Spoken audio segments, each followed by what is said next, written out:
Hello students, let's read the question. So the question is magnification of compound microscope is not connected with.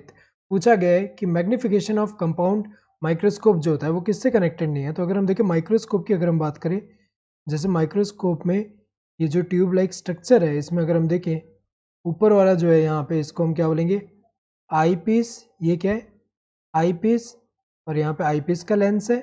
और नीचे हमें पता है कि जैसे कंपाउंड माइक्रोस्कोप जो होता है उसमें हमें पता है कि हम 3 टाइप के यहाँ पे लेंस यूज़ करते हैं। एक कौन सा है यहाँ पे लो पावर लेंस, एक कौन सा हाई पावर लेंस, एक क्या है ऑयल इमल्जन वाला है। तो ये क्या है ऑब्जेक्टिव है, ये क्या है ऑब्जेक्टिव। तो यहाँ पे लेंस कितने हुए अगर हम देखें 2 लेंस। एक कौन सा होगा आई पीस का लेंस, आई पीस का लेंस होगा इसमें, इसके अंदर आई पीस का लेंस होगा, इसके अंदर जो लेंस होगा वो क्या है ऑब्जेक्टिव का लेंस होगा। तो अगर देखा जाए यहाँ पे जो मैग्निफिकेशन होता है, मैग्निफिकेशन इक्वल्स टू माइक्रोस्कोप में अगर हम देखें कंपाउंड माइक्रोस्कोप में magnification equals to power of objective lens multiply by power of I piece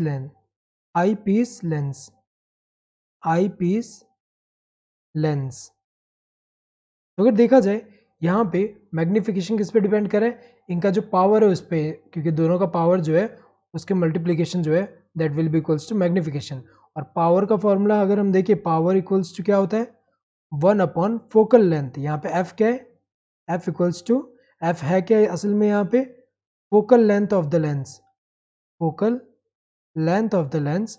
और हमें पता है कि 1/f ये जो कॉन्वेक्स लेंस के लिए क्या होगा 1/v minus 1/u, where v is the distance. ये किसका है distance of image, distance of image from the lens. और u जो होगा ये क्या होगा, ये होगा distance of the object from the lens. तो अगर देखा जाए यहाँ पे अगर हम देखें सबसे पहले यहाँ पे किस पे डिपेंड करा मैग्निफिकेशन।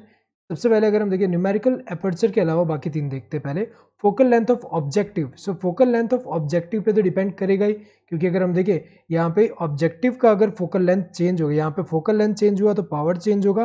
पावर चेंज होगा किसका, यहाँ पे ऑब्जेक्टिव लेंस की अगर हम बात करें तो ऑब्जेक्टिव लेंस का फोकल लेंथ चेंज हुआ तो उसका पावर चेंज होगा, पावर चेंज होगा तो मैग्निफिकेशन का वैल्यू चेंज होगा। ऐसे focal length of eyepiece का भी सेम है, फोकल लेंथ ऑफ जो आई पीस अगर चेंज हुआ तो आई पीस का पावर चेंज होगा, पावर चेंज होने से मैग्निफिकेशन चेंज होगा।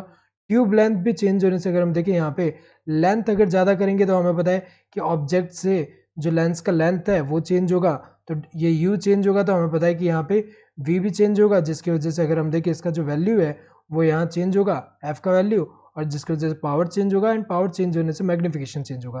तो ये सारे क्या है अगर हम देखें मैग्निफिकेशन इन सब पे तो डिपेंड कर रहा है, लेकिन न्यूमेरिकल एपर्चर पे डिपेंड नहीं कर रहा है। न्यूमेरिकल एपर्चर की अगर हम बात करें, न्यूमेरिकल एपर्चर होता क्या है, ये जो है न्यूमेरिकल एपर्चर जो है ये एक तरह का पैरामीटर है जो कि कैरेक्टराइज करता है किसको, light gathering ability and resolving power को गैदर करता है। तो अगर देखा जाए इसका अगर हम फॉर्मूला देखें, इसका क्या होता है फॉर्मूला कि यहाँ पे अगर हम देखें तो ये क्या होता है numerical aperture equals to n into sine alpha. तो यहाँ पे अगर हम देखें n क्या है, ये रिफ्रैक्ट यहाँ पे जो सिस्टम है यहाँ पे उसका जो रिफ्रैक्टिव इंडेक्स है वो है, एंड यहाँ पे जो साइन ऑफ ये जो अल्फा है, अल्फा असल में होता क्या है यहाँ पे, जैसे ऑब्जेक्टिव है, ये ऑब्जेक्टिव है और यहाँ पे कोई यहाँ पे जो ऑब्जेक्ट है इसके बीच में अगर हम देखें ये वाला अगर जो लाइट आ रहा है यहाँ पे, तो ये जो एंगल है इसको अल्फा बोल रहे हैं। तो अगर देखा जाए ये जो न्यूमेरिकल एपर्चर जो है इस पर तो डिपेंड नहीं कर रहा मैग्निफिकेशन, किस पे डिपेंड कर रहा है इन सब पे कर रहा है, तो किससे रिलेटेड नहीं है, किससे कनेक्टेड नहीं है,